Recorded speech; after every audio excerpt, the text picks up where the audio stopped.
Programme ہے آمد مصطفیٰ مرحبا مرحبا، اس میں خوش آمدید۔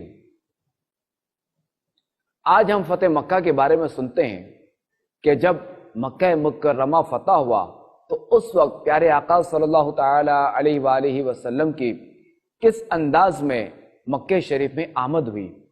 آئیے پہلے درود پاک کی فضیلت سنتے ہیں۔ خاتم النبیین صلی اللہ تعالی علیہ وآلہ وسلم نے ارشاد فرمایا، قیامت کے روز اللہ کریم کے عرش کے سوا کوئی سایہ نہیں ہوگا، 3 شخص اللہ کے عرش کے سائے میں ہوں گے۔ عرض کی گئی یا رسول اللہ صلی اللہ علیہ وآلہ وسلم وہ کون لوگ ہوں گے؟ ارشاد فرمایا، وہ شخص جو میرے امتی کی پریشانی دور کرے، نمبر 2 میری سنت کو زندہ کرنے والا، اور نمبر 3 مجھ پر کثرت سے درود شریف پڑھنے والا۔ صلو علی الحبیب صلی اللہ علی محمد صلی اللہ علیہ وآلہ وسلم۔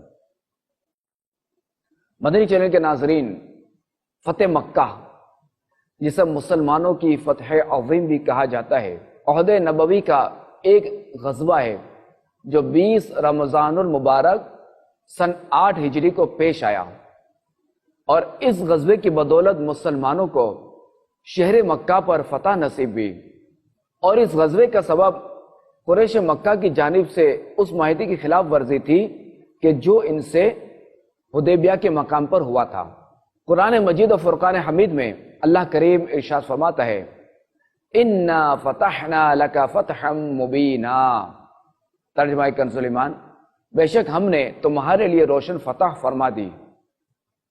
اس آیت کریمہ میں جس فتح کی بشارت دی گئی، اس سے کون سی فتح مراد ہے، اس بارے میں مفسرین کے مختلف اقوال ہیں، اور اکثر مفسرین کے نزدیک اس سے صلح حدیبیہ کی فتح مراد ہے۔ آئیے پہلے ہم صلح حدیبیہ کا مختصر سا واقعہ سنتے ہیں۔ حدیبیہ مکہ مکرمہ کے نزدیک ایک کنواں ہے، اور اس سارے واقعے کا مختصر خلاصہ یہ ہے کہ خاتم النبیین صلی اللہ تعالی علیہ وآلہ وسلم نے خواب دیکھا کہ آپ علیہ السلام اپنے صحابہ کرام علیہم رضوان کے ساتھ امن کے ساتھ مکہ مکرمہ میں داخل ہوئے۔ ان میں سے کوئی حلق کیے ہوئے اور کوئی قصر کیے ہوئے تھا۔ نیز آپ علیہ السلام کعبہ معظمہ میں داخل ہوئے، کعبہ شریف کی چابی لی، طواف فرمایا اور عمرہ کیا۔ نبی کریم صلی اللہ تعالی علیہ وآلہ وسلم نے صحابہ کرام علیہم رضوان کو اس خواب کی خبر دی تو سب خوش ہوئے۔ پھر آپ علیہ السلام نے عمرے کا قصد فرمایا اور 1400 صحابہ کرام علیہم رضوان کے ساتھ ذی قعدہ کی پہلی تاریخ سن 6 ہجری روانہ ہوئے، اور ذوالحلیفہ میں پہنچ کر وہاں مسجد میں 2 رکعتیں پڑھیں، عمرے کا احرام باندھا، اور آپ کے ساتھ اکثر صحابہ کرام علیہم رضوان نے بھی احرام باندھا، جبکہ بعض صحابہ کرام علیہم رضوان نے جحفہ سے احرام باندھا۔ دوران سفر راستے میں پانی ختم ہو گیا تو صحابہ کرام علیہم رضوان نے عرض کی، لشکر میں پانی بالکل نہیں ہے، صرف حضور علیہ السلام کے برتن میں تھوڑا سا بچہ پانی ہے۔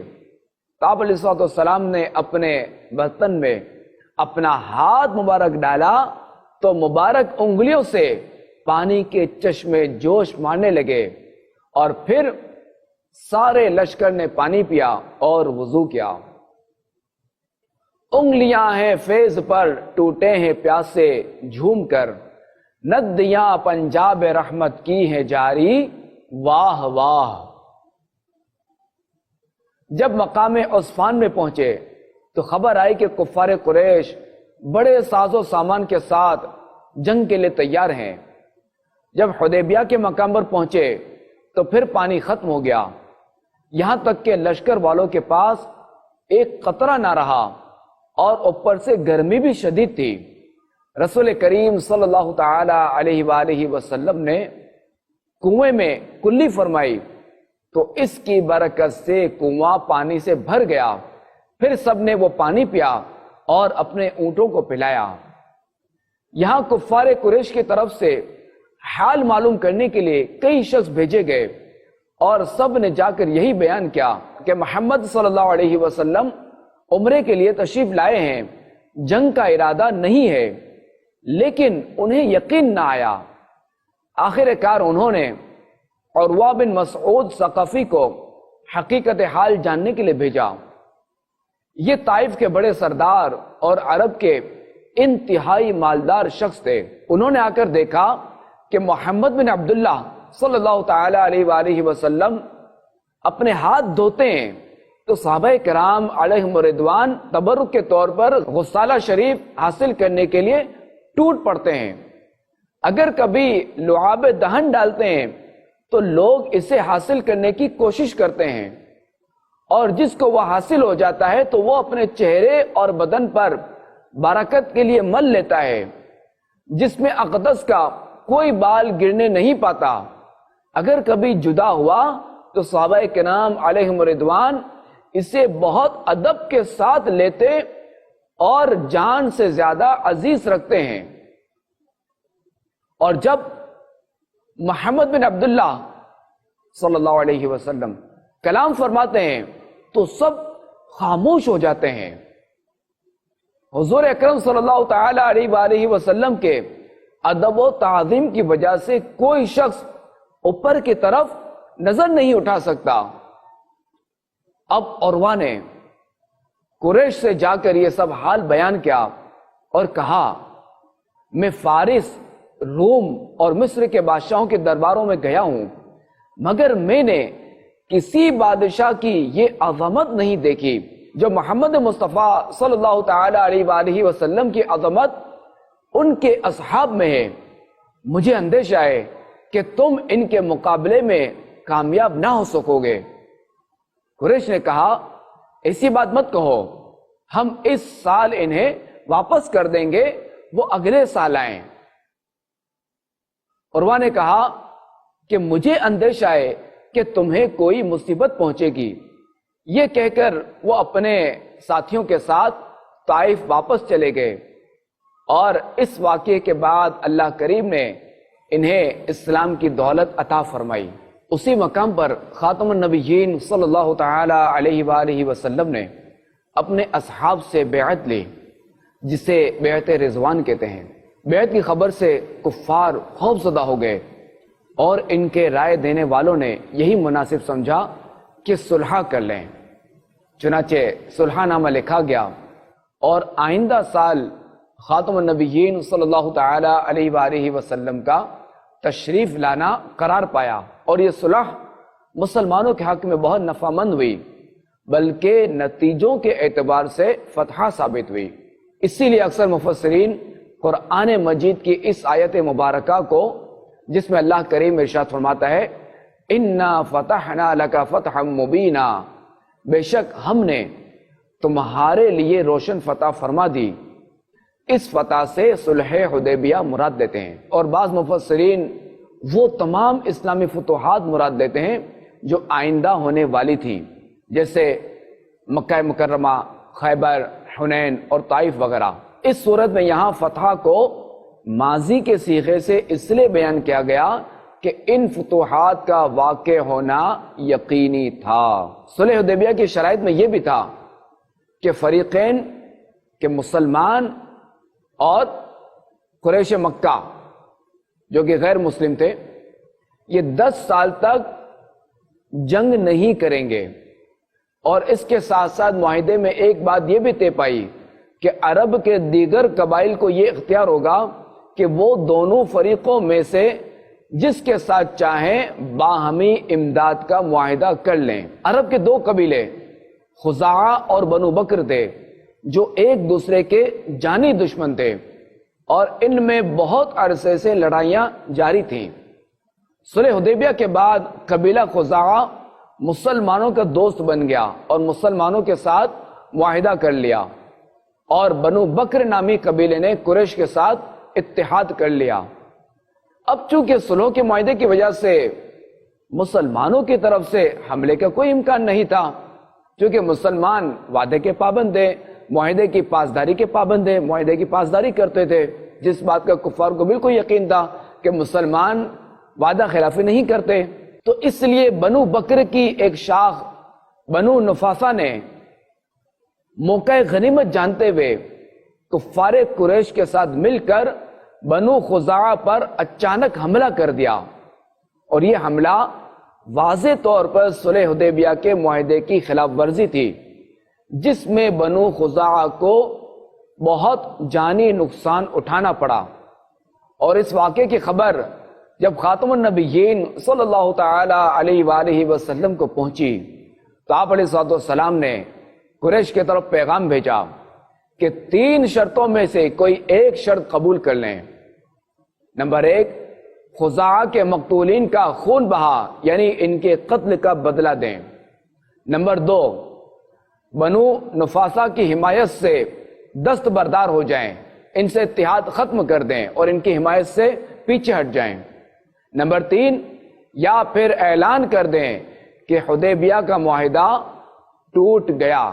قرطہ بن عمر نے قریش کا نمائندہ بن کر کہا کہ ہمیں صرف تیسری شرط منظور ہے۔ اب 10 رمضان المبارک 8 ہجری کو خاتم النبیین صلی اللہ تعالی علیہ وآلہ وسلم 10,000 کا قافلہ لے کر مکہ مکرمہ کی طرف روانہ ہوئے۔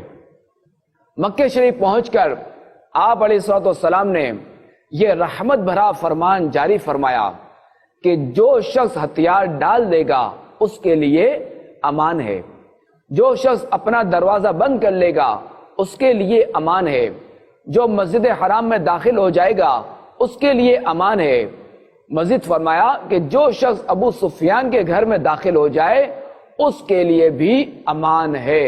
مدنی چینل کے ناظرین، اس کے بعد اللہ کریم کے آخری نبی صلی اللہ تعالی علیہ وآلہ وسلم نے کعبہ مقدسہ کو بتوں سے پاک فرما کر کعبہ شریف کے اندر نفل ادا فرمائے، اور باہر تشریف لا کر خطبہ ارشاد فرمانے کے بعد کفار قریش سے ارشاد فرمایا، بولو تم کو کچھ معلوم ہے کہ آج میں تمہارے ساتھ کیا معاملہ کرنے والا ہوں؟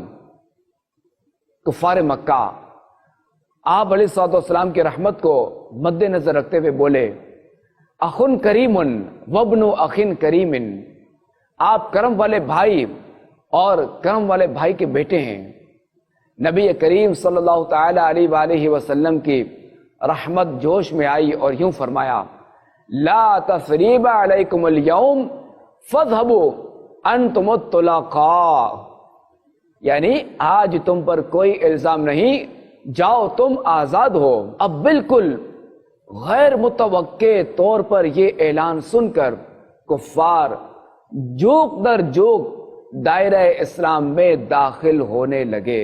اس عام معافی کا کفار کے دلوں پر بہت اچھا اثر پڑا اور وہ آ کر آپ علیہ السلام کے ہاتھ پر اسلام کی بیعت کرنے لگے، اور یوں فتح مکہ کے دن 2000 افراد ایمان لائے۔ حضرت سہیل بن عمرو رضی اللہ تعالیٰ عنہ جو کہ سرداران قریش میں سے تھے، اس خوف سے اپنے گھر میں بند ہو گئے کہ کہیں مجھے قتل نہ کر دیا جائے، کیونکہ حالت کفر میں انہوں نے اسلام کی بہت زیادہ مخالفت کی تھی۔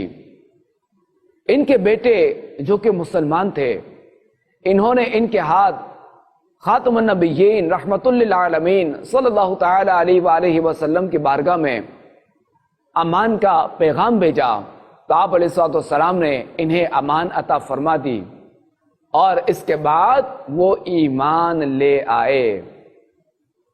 عبداللہ بن سعد بھی قریش کے سرداروں میں سے تھے، جو کہ حضرت سیدنا عثمان غنی رضی اللہ تعالیٰ عنہ کے رضائی بھائی تھے۔ یہ اسلام لانے کے بعد مرتد ہو گئے تھے، اس لیے یہ حکم جاری کیا گیا تھا کہ یہ جہاں ملیں انہیں قتل کر دیا جائے۔ حضرت عثمان غنی رضی اللہ تعالیٰ عنہ انہیں بارگاہ رسالت میں لے کر حاضر ہوئے اور ان کے لیے امان طلب کی، تو رسول اللہ صلی اللہ تعالی علیہ وآلہ وسلم نے انہیں بھی امان عطا فرمائی اور بیعت اسلام لے لی۔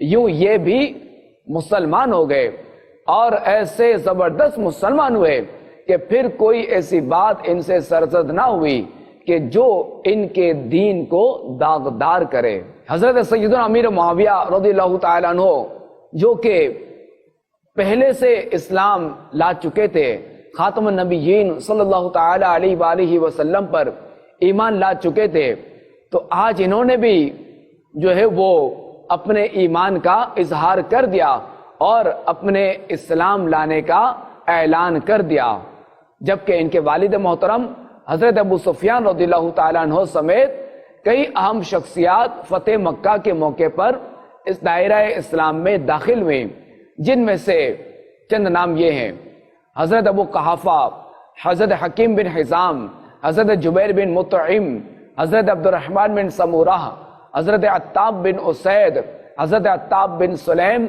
اور حضرت عبداللہ بن حکیم رضی اللہ تعالی عنہم اجمعین۔ اللہ کریم اپنے پیارے حبیب فاتح مکہ صلی اللہ تعالی علیہ وآلہ وسلم کے حسن اخلاق کے صدقے ہمیں بھی با اخلاق بنائے اور دنیا و آخرت میں اس خلق عظیم والے آقا صلی اللہ تعالی علیہ وآلہ وسلم کا سایہ رحمت عطا فرمائے، آمین بجاہ خاتم النبیین۔